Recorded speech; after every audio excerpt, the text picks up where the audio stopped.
J'étais en train d'écouter les témoignages et j'ai vu que le frère qui a témoigné le premier disait que les frères avaient quelque chose que lui n'avait pas et que lui avait un vide et qu'il ne pouvait pas combler ni satisfaire. Le deuxième c'est tourné vers la drogue. Vous savez, des fois, on accuse quelqu'un, on le pointe du doigt, on dit, lui, il se drogue. Lui, c'est un alcoolique. Lui, il boit. Mais vous êtes-vous posé la question, pourquoi il boit et pourquoi il se drogue?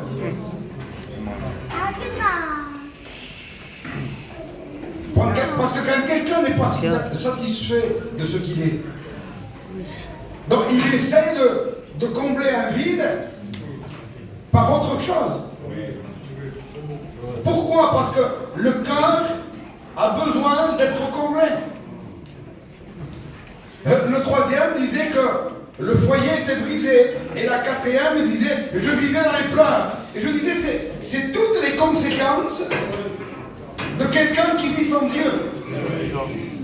Quand quelqu'un vit sans Dieu, c'est les pleurs, c'est les vices, c'est les passions, c'est le vide, c'est les foyers brisés, c'est les enfants qui pleurent, c'est les guerres dans le foyer.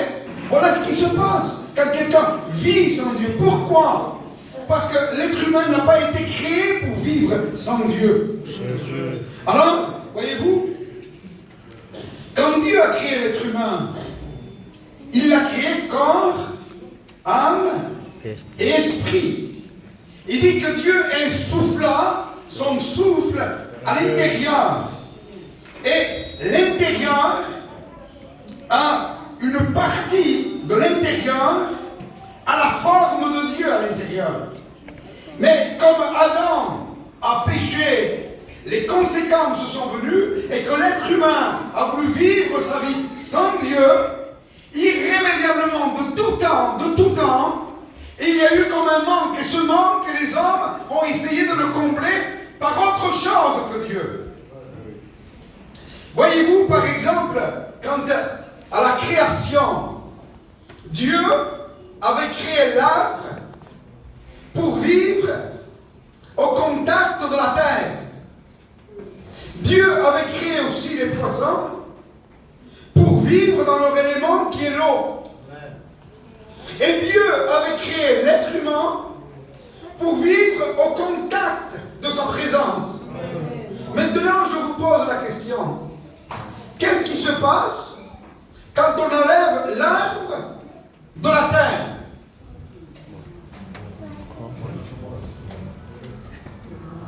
Il va sécher et il va finir par mourir. Qu'est-ce qui se passe si vous enlevez le poisson de l'eau? Il va suffoquer et il va mourir. Qu'est-ce qui se passe quand on enlève l'être humain de la présence de Dieu? Il va commencer à chercher autre chose que Dieu pour essayer de combler le vide qu'il y a dans le cœur. Pourquoi? Parce que dans le cœur, il y a constamment, à répétition, ce mot qui dit « j'ai soif, j'ai soif, j'ai soif, j'ai soif ». Et comme on n'est pas éclairé, comme on manque de révélation, et comme on manque de lumière, alors on dit « je vais essayer de te combler. Tu as soif, je vais t'apporter une bouteille de whisky. Tu as soif, je vais te conduire en Espagne. Tu as soif, je vais te donner de la drogue. Tu as soif, je vais me marier, je vais créer un foyer avec des enfants. Et l'intérieur crie toujours, j'ai soif, j'ai soif, j'ai soif. Je vais t'amener vers les artistes. Je vais t'amener dans les meilleures soirées du monde. Et l'intérieur dit, j'ai soif, je vais te donner de l'argent, je vais te donner un comble, je vais te donner tout ce qu'il faut, une piscine, tout ce qu'il y a, tout le confort. Et l'intérieur crie, j'ai soif, j'ai soif, j'ai soif. Si ton âme et ton esprit pourraient sortir de toi-même et se dresser devant toi comme une personne, il te dirait, moi, je n'ai pas soif de tout ce que le monde, de tout ce que le péché, de tout ce que le diable J'ai soif de mon Créateur. J'ai soif de pardon. J'ai soif de cette compagnie qu'il y a là-haut dans le ciel. J'ai soif de communion, car la Bible dira que ce Dieu fidèle lance un appel à tous les hommes. Et il dit, ce Dieu fidèle vous appelle à la communion de son Fils Jésus. Parce que si dans le jardin d'Éden, il y a eu une cassure par rapport au péché, il y a eu un obstacle, une opposition, il y a eu un nuage sombre entre nous et Dieu, par le moyen du sang de Jésus, par le moyen de la croix du Calvaire, on peut rétablir la communion avec Dieu. Parce qu'il n'y a que lui seul qui est capable de pardonner notre péché. J'aimerais te le dire, je vais prêcher 5-10 minutes et je m'arrête. Mais j'aimerais te dire l'essentiel. J'aimerais te dire que tu pourras chercher de droite et de gauche. Puis tu pourras avoir l'argent que tu veux toi. Tu pourras t'appeler Kenji, tu pourras t'appeler Gypsy King, tout ce que tu veux toi. Mais tu n'arriveras jamais à combler le vide qu'il y a au plus profond de toi-même. Parce que le vide qu'il y a à l'intérieur, il a une forme. Et le seul qui peut le combler, c'est Dieu. C'est Dieu. Il dit, la Bible dira qu'il n'y a pas eu d'homme plus riche que le roi Salomon. Ni avant, ni après. Il mangeait dans de la vaisselle en or. Il avait un trône en ivoire recouvert d'or. Et à un moment donné, dans le livre de l'Ecclésiaste, au chapitre 2, à un moment donné, il dit au cœur, il se parle à soi-même, et il dit, je vais t'éprouver par la joie. On l'a dit, je vais te donner tout ce qu'il faut pour que tu sois heureux. Alors il dit, je me suis procuré des chanteurs, des chanteuses, des serviteurs, des servantes. Je me suis procuré des étangs, des arbres. Je me suis procuré tout ce qu'il y avait pour essayer de le combler. Je me suis procuré tout ce qu'il fallait. Et la fin du discours du livre de l'Ecclésiaste, il dit alors le cœur, tu es comblé? Et le cœur répond, vanité des vanités, tout est vanité, et tout est poursuite du vent. Écoutez, si le bonheur existerait sur la terre, je vous le promets que je le saurais. Mais sur la terre, je sais que sans Dieu, il n'y a pas de bonheur. Mais comment, pasteur, si on est artiste, si on a de l'argent, si on a une grande villa avec une Mercedes, dernier modèle, avec une piscine, avec toutes ces choses-là, on pourra être heureux, tu pourras être content pour un moment, mais tu ne seras jamais heureux. Écoutez, pourquoi Julio Iglesias, à un moment donné sur un panneau publicitaire, attentat au suicide? Pourquoi Dalida? Suicide. Mike Brown, suicide. Whitney Houston, suicide. Pourquoi? Pourquoi tant de misère dans l'être humain?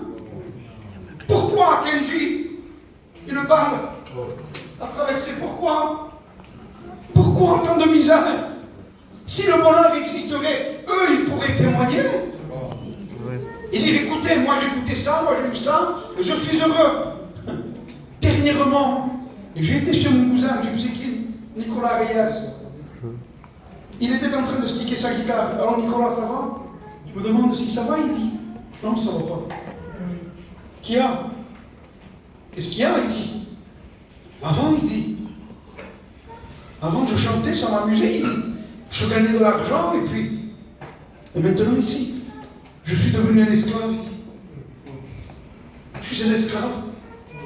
J'ai fait ça toute ma vie, j'en ai marre de le faire. Et aujourd'hui, je suis obligé de partir parce qu'il y a tellement d'argent en jeu. Je ne peux pas y renoncer. Je suis obligé de faire ce que je n'ai pas envie de faire. Alors tu n'es pas heureux, je ne suis pas heureux. Alors vous regardez ces choses-là. Et vous dites, il est artiste, il est riche, il a la gloire, les plus grands hôtels, Los Angeles, Miami, tout ce que vous voulez vous. Tout ce que vous voulez. Au sommet de la gloire. Et vous vous dites, moi je suis à côté, au RSI, RSA. une pomme de terre, les enfants autour de la table. On peut dire je te loue, oh Dieu. Le cœur est satisfait. On se contente de ce qu'on a. Si on a beaucoup, gloire à Dieu. Si on a peu, ben on fait avec ce qu'on a. Mais notre bonheur ne dépend pas de ce qu'on peut posséder. Notre bonheur, on l'a acquis déjà. On l'a acquis déjà. La Bible dira heureux. Il pose une question, il dit heureux. Et s'il s'arrête là, nous on dit heureux qui? Celui qui a réussi dans le monde alors. Heureux qui? Celui qui a un nom, celui qui. La Bible continue. Il dit heureux celui à qui le péché est pardonné. Amen. Si ton péché est pardonné, alors tu as réussi ta vie. Parce qu'il y a une différence entre réussir ta vie et réussir dans la vie. Vous avez des gens qui ont réussi, je vous promets, j'en connais comme ça. Des gens qui ont beaucoup réussi dans la vie. Mais qui en réalité, quand vous parlez avec eux, ils vous sortent toute la misère de l'intérieur. Ils s'assoient et ils pleurent comme des enfants. Mon fils ça, mon foyer il y a ça, et moi je suis malheureux, et je fais une dépression, et je suis dans l'angoisse. Tout ça. Avec tout ce que tu as tout ça. Moi j'ai pas tout ça, mais je suis heureux. Amen. Christ en moi. J'ai l'espérance de la gloire. Je sais que le ciel est pour moi. Je sais que je vis pour une espérance qui est glorieuse. Je sais que dans le ciel, il y a le comble pour toute l'éternité. Écoutez, posez-vous la question, pourquoi vivez-vous? Ne le mets pas sur Internet, s'il te plaît. Je dis pour de nom, je dis